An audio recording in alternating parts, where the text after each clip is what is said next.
Now, also around that time, while I was at London studying, I met a lot of amazing people. Obviously, it was like, I've got to say, it was like Kids from Fame. I was on a modular music course based on the American system, but alongside it, ran this course called Performing Arts. And it really was Kids from Fame. It was basically all the people who couldn't get into music academy, all the people who couldn't get into the dance academy, and all the people who couldn't get into the proper drama school. All thrown into one place. I sent some Glasgow University students in. And but what it does, and I hope that if there are people in that situation, it actually created a really amazing creative environment in which we were actively encouraged to really test boundaries and push the boat out and do crazy shit. For some of us, that's never gone away.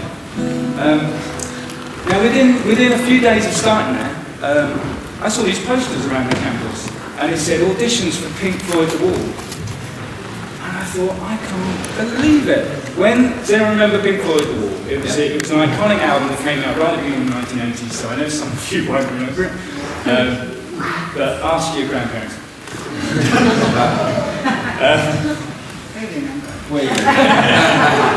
I was obsessed with this album when it came out, to the extent that I listened to it over and over again. I knew every word, I knew every note, I knew all the artwork. I was studying art at the time. I painted a massive mural in my bedroom wall based on all the artwork that was on the album. It was just so, and it spoke to me as an angst-ridden teenager. It was about me. It was my album. About 5 million other people, of course. So I saw these posters and I thought, brilliant.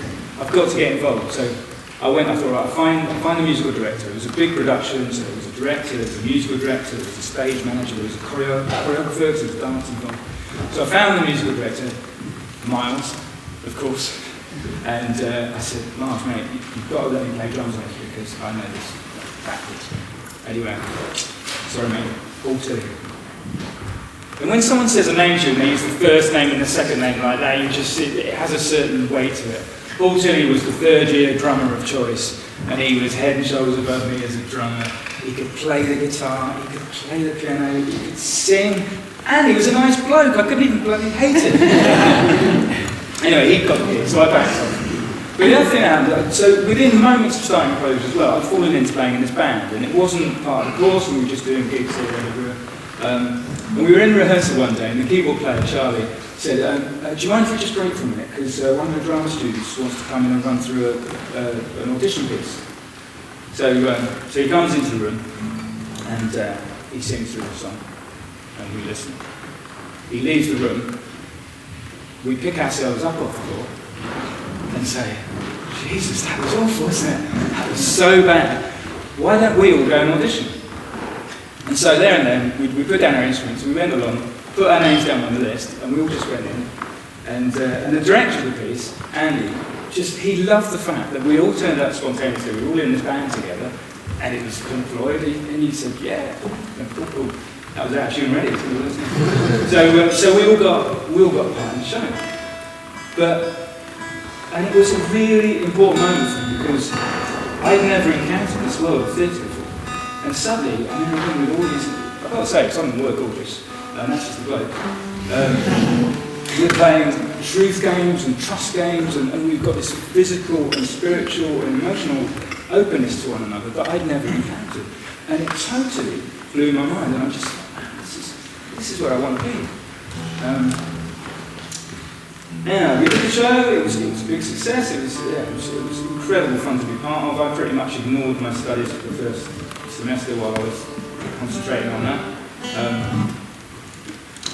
And Andy, whose brainchild it was, the director of the piece, was from Bath. He was in his third year, he finished up his studies, at the end of which he came back to Bath. And our friendship blossomed in the meantime, so I took to coming down and visiting him. And as well as being a director, he also wrote and performed songs. So I used to come down and do gigs, and we did the Hat and Feather, and we played at Moles, and we played at Bell, and we played at the St. Festival, we played at the Prom Wine Bar in Bristol, and St George's, and suddenly I was introduced to this incredible scene around here. And so not only had Andy kind of opened the door to the world of theatre. He'd introduced me to the local scene in this area, and I was blown away, and I thought, oh, one day I'm going to do this. So, fast forward a few years.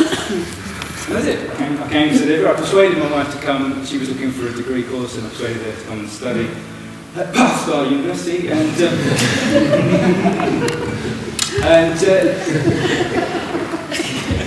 and our friendship blossomed, and I played lots of gigs with Andy. But as happens, we both, as I mentioned earlier on, I had a young family, he had a young family as well, and you start getting busy. You get busy with your lives, you get busy with your kids, and then you start having to make more money to pay for your kids. And so we kind of, that friendship sort of waned a little bit, I've got to confess, which is a real shame, because when you most need it, you tend to kind of neglect the people that you should be, friendships you should be nurturing. Anyway, one day on Facebook, so this is obviously coming closer to the modern day, he posted on Facebook that they found a lump on his neck. They cut it out, thinking it was benign, but discovered that underneath it was there was a cancer, and it was a form of lymphoma, and that can spread around the system quite quickly. So they blasted him with chemotherapy and radiotherapy. And I remember going to visit him during this time, thinking I'd offer tea and sympathy. And Andy, being Andy, he wasn't having it. He was bringing me cups of tea and looking after me. Anyway, he went through the whole course of treatment, and at the end of which, another posting appears on Facebook, and he said, well, that's it. He said, they've cut me, they've burnt me, they've poisoned me, now let the healing begin. And then there was this beautiful deluge of comments from all his family and friends, just saying all sorts of lovely things. And I looked at it and I thought, that looks like one of your songs, mate. It sounded to me like an Andy, it's Andy Bird, and I don't know, some of you might know, but yeah, and I just thought, that sounds like one of your songs. So I thought, wouldn't it be great to take his words and the words of all his friends and family and create a song for Andy. So this is my tribute to Andy Burton, to whom I'm so grateful for introducing me to the world of theatre, to the creative scene around here. And it's called Let the Healing Begin. It goes like this.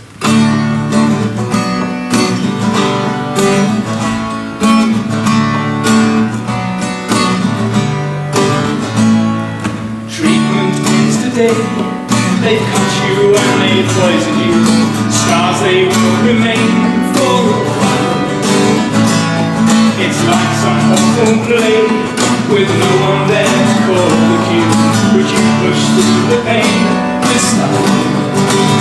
So let the healing begin. Good times they are ready. Let the healing begin. Amen, we all say.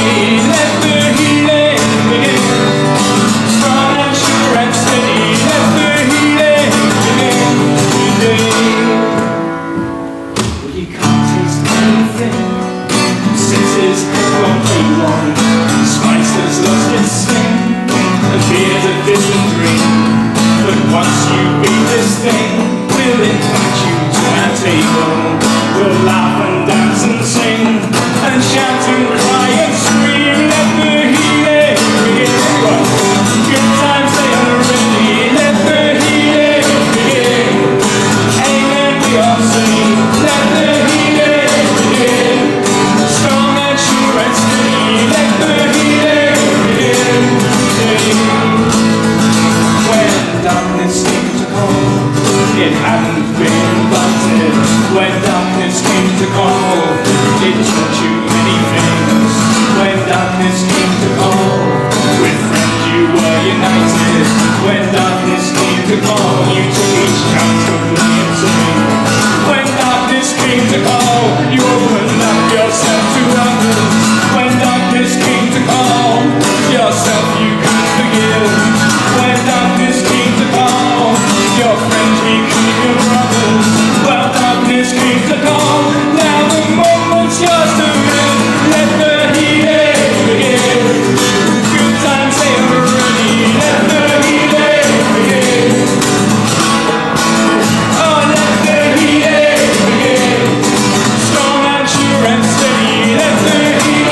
Andy, anyway, thank you for all you've done for me. Thank you for your support. Thank you for introducing me to the Royal Theatre. Thank you for all the opportunities you've given me working. Thanks for all the beers, all the laughter we've had together. Thanks for not dying. Yeah, it's good.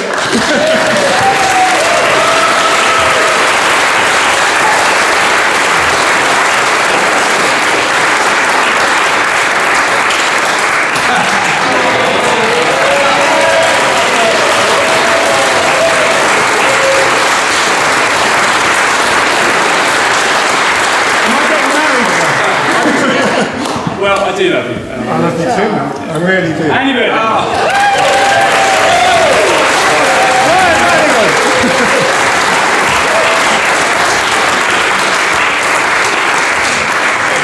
So at the end of the day, the show finished ages ago. When you take down the sound and you take down the lights and all the razzmatazz, we're just people together.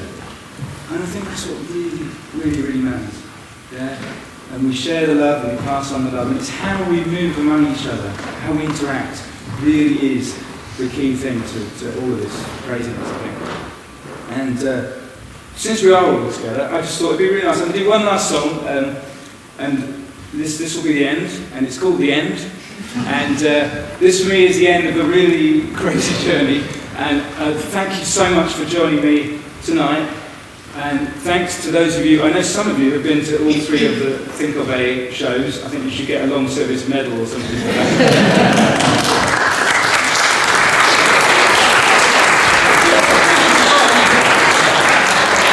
It started out as a really stupid idea, but it just wouldn't go away, so I had to see it through, and yeah.